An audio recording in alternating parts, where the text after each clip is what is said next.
World war 1 ختم ہو چکی تھی، لیکن برِ صغیر کے لیے کہانی اب شروع ہوئی تھی۔ لوگ سمجھتے تھے کہ جنگ کے بعد سب ٹھیک ہو جاتا ہے، مگر فیصلے ہو چکے تھے۔ سوال صرف یہ ہے، یہ فیصلے کس کے لیے تھے؟ ورلڈ وار 1 کے دوران برِ صغیر سے لاکھوں سپاہی یورپ بھیجے گئے، پیسے دیے گئے، وفاداری دکھائی گئی۔ مسلم لیڈرز سوچ رہے تھے جنگ کے بعد ہمیں حق ملے گا۔ ہندو لیڈرز سوچ رہے تھے اب برٹش سسٹم کمزور ہو چکا ہے۔ لیکن لندن میں جو پلاننگ ہو رہی تھی وہ بالکل مختلف تھی۔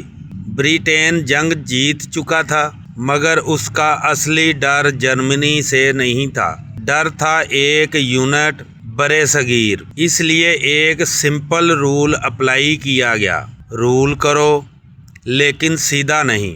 ریفارمز دیے گئے، کونسلز بنائی گئیں، مگر فیصلے انگریز کے ہاتھ میں ہی رہے، اور پھر کوائٹلی پروموٹ کیا گیا۔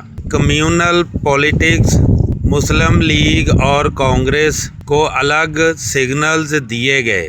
مسلمز سے کہا گیا تم مائنورٹی ہو، ہمیں تمہاری حفاظت چاہیے۔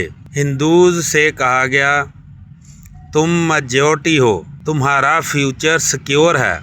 دونوں پارٹیز ایک دوسرے سے بات کرنے کے بجائے انگریز سے بات کرنے لگ گئیں۔ ڈیوائیڈ پہلے سے سیٹ ہو چکا تھا، پارٹیشن بعد میں ہوا۔ پھر جالیاں والا باغ انسیڈنٹ ہوتا ہے۔ جالیاں والا باغ صرف ایک انسیڈنٹ نہیں تھا، وہ ایک میسیج تھا۔ پاور تمہارے ہاتھ میں نہیں ہے۔ خلافت موومنٹ کو سپورٹ بھی ملا اور پھر کوائٹلی ختم بھی کر دیا گیا۔ پرومیسز لکھی نہیں گئیں، اس لیے توڑنا آسان تھا۔ بکس کہتی ہیں ریفارمز فیل ہو گئیں، لیکن اصل بات یہ ہے ریفارمز کبھی فیل ہوئی ہی نہیں، وہ ویسے ڈیزائن کیے گئے تھے، ویسے ہی کام کیا گیا۔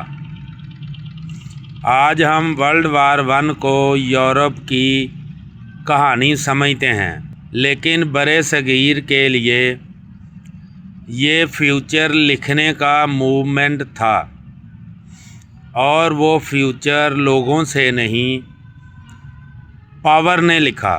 ہسٹری صرف یادیں نہیں ہوتی، وہ وارننگ ہوتی ہے، اور اکثر جو بکس نہیں بتاتی وہ سب سے زیادہ امپورٹنٹ ہوتا ہے۔